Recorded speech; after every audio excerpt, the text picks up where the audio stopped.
Vamos a ver ahora las fuerzas intermoleculares, que son unas fuerzas físicas, o sea, no son enlaces químicos, son más débiles y siempre son atractivas, ¿no? Me unen unas moléculas con otras. Cuidado, los enlaces químicos unen unos átomos con otros dentro de una molécula. Aquí ya tenemos una molécula entera con sus enlaces químicos por dentro y unas moléculas con otras. Y esas son las fuerzas que son responsables pues, de que alguna sustancia tenga puntos de fusión o ebullición más altos y otras más bajas. Siempre que estas sustancias sean moleculares. Tendremos ejercicio de comparar diferentes puntos de fusión y ebullición de moléculas, donde compararemos las diferentes fuerzas intermoleculares que hay. Si son más fuertes, más débiles, pues sabremos quién tiene un punto de fusión más alto o más bajo. Después habrá también otras preguntas que hablarán también de puntos de fusión y de ebullición, pero me estarán mezclando moléculas con cosas que no son moléculas, enlaces iónicos, metálicos, y entonces ahí tendremos que hablar en otros términos. Bueno, pues como veis, ahí hay dos tipos de fuerza en rojo, las fuerzas de Van der Waals y los puentes de hidrógeno. Lo que pasa es que dentro de las fuerzas de Van der Waals tenemos tres tipos, así que vamos a verlo todo. Vamos a ver los tipos de fuerzas de Van der Waals, o sea, estas fuerzas intermoleculares. Hay una que se llaman fuerzas de dispersión o de Landen, ¿vale?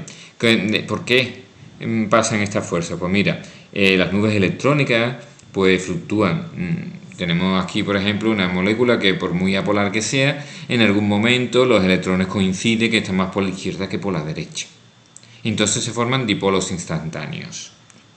¿Y qué pasa? Que claro, si aquí hay una carga parcial negativa y una carga parcial positiva, estos electrones que están por aquí ven esta carga parcial positiva y se ven atraídos. Entonces se forma lo mismo en la molécula de al lado y se acaban atrayendo. Este tipo de atracción son las fuerzas de dispersión, que ocurre en cualquier molécula. Todas las moléculas, aunque sean apolares o sean polares, tienen fuerzas de Landen. Vamos a ver este de aquí dentro, dice: aumenta la polaridad de la molécula con el tamaño, o sea, cuanto tenga mayor número de electrones y mayor sea su volumen.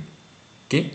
Sí, mira, vamos a ver tres moléculas: cloro 2, bromo 2 y yodo 2. ¿Cuál es la más grande? La del yodo, que está más abajo de la tabla periódica, son átomos más grandes, entonces son moléculas más grandes.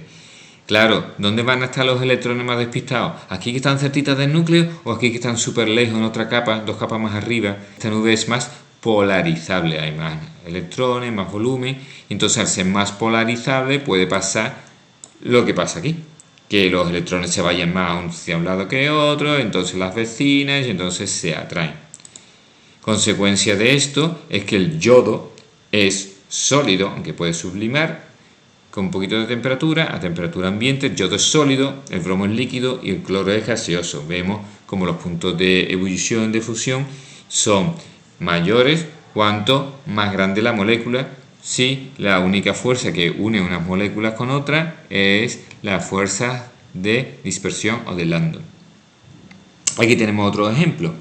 Se parecen mucho las moléculas, también son como apolares, nada más que tiene carbono e hidrógeno, pero cada vez más grande. A medida que aumenta el peso molecular, o sea, hay más átomos, puede también aumentar la polarizabilidad y por tanto también el punto de ebullición debido a las fuerzas de Landen.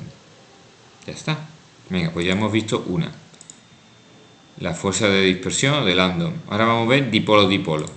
Muy parecida. Lo que pasa que aquí ya lo que tenemos son dipolos permanentes, no dipolos instantáneos como antes, que se formaban como por casualidad. Aquí no es casualidad, son moléculas polares. Así que los electrones están más por un lado que por el otro. Esta fuerza aumenta con el momento dipolar. Si hay grandes diferencias de electronegatividades, pues el dipolo será mayor y la fuerza dipolo-dipolo también mayor. En general, esta fuerza dipolo-dipolo es mayor que la de Landen.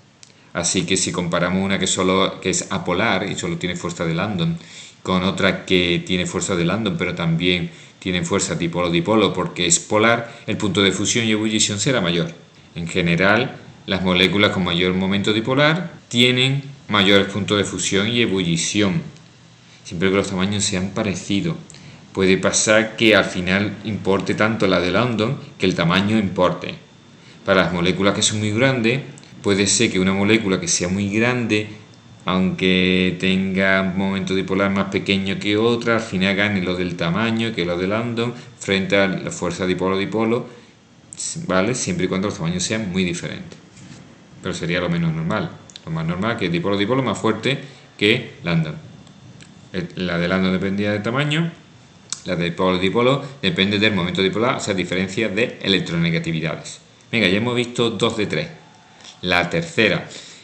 Esta no me sirve para ver puntos de ebullición o fusión de sustancias puras, porque no es para sustancias puras, es para mezclas, para ver qué pasa cuando mezclamos dos sustancias, si se atraen entre sí o no, si se pueden disolver.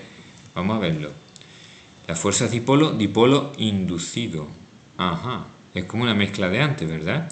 Aquí eran dipolos permanentes, aquí eran inducidos y aquí podríamos tener fuerza entre dipolos permanentes y dipolos inducidos. O sea, tenemos una molécula que es polar y otra apolar. Entonces la que es polar induce un dipolo en la apolar. Y así podríamos ver por qué, por ejemplo, la Coca-Cola puede tener burbujas. O sea, por qué el agua puede, que es polar, puede disolver al CO2, que son las burbujas, dióxido de carbono, cuando el dióxido de carbono es apolar. Bueno, pues se pueden disolver, es que significa que hay interacción entre las moléculas del agua y las del dióxido de carbono. Y esas interacciones son lo suficientemente fuertes gracias a estos dipolos inducidos que se producen en el CO2 e inducidos por los dipolos permanentes del agua. La luz electrónica se desplaza. Será apolar, pero al final los electrones se vienen más para la izquierda porque por aquí por la derecha tiene una carga parcial positiva. Y después están los puentes de hidrógeno. Los puentes de hidrógeno son muy fuertes, bastante más fuertes que las fuerzas de Van der Waals. Casi tan fuertes como los enlaces químicos, aunque siguen siendo fuerzas físicas. Aquí tenemos un resumen. Las sustancias apolares solo tienen fuerza de dispersión, las sustancias polares tienen de dispersión y dipolo-dipolo, y después hay algunas moléculas que, como cualquier molécula, tiene de dispersión. No importa si tiene dipolo-dipolo, pero puede tener puente de hidrógeno si se cumplen ciertas condiciones que vamos a ver. Venga, vamos a ver qué son los puentes de hidrógeno. Es una atracción direccional, o sea, casi como un enlace químico que atrae para un lado entre dos átomos. Tiene que haber, por un lado, un par de electrones no enlazantes de una molécula. Aquí están representados un par de electrones de una molécula. Y el hidrógeno de la otra, aquí está la otra, aquí hay un hidrógeno, tiene que estar unido a un flujo, o un nitrógeno o un oxígeno. O sea, esto que pone aquí ya tiene que ser flujo, nitrógeno o oxígeno, porque son los únicos elementos químicos que son muy pequeños y muy electronegativos. Tan electronegativos para formar aquí una carga parcial positiva tan fuerte para que estos dos electrones que eran no enlazantes acaban formando pues esta puente de hidrógeno, estas fuerzas direccionales casi tan fuertes como un enlace químico. Aquí tenemos un ejemplo de la realidad, el amoníaco consigo mismo.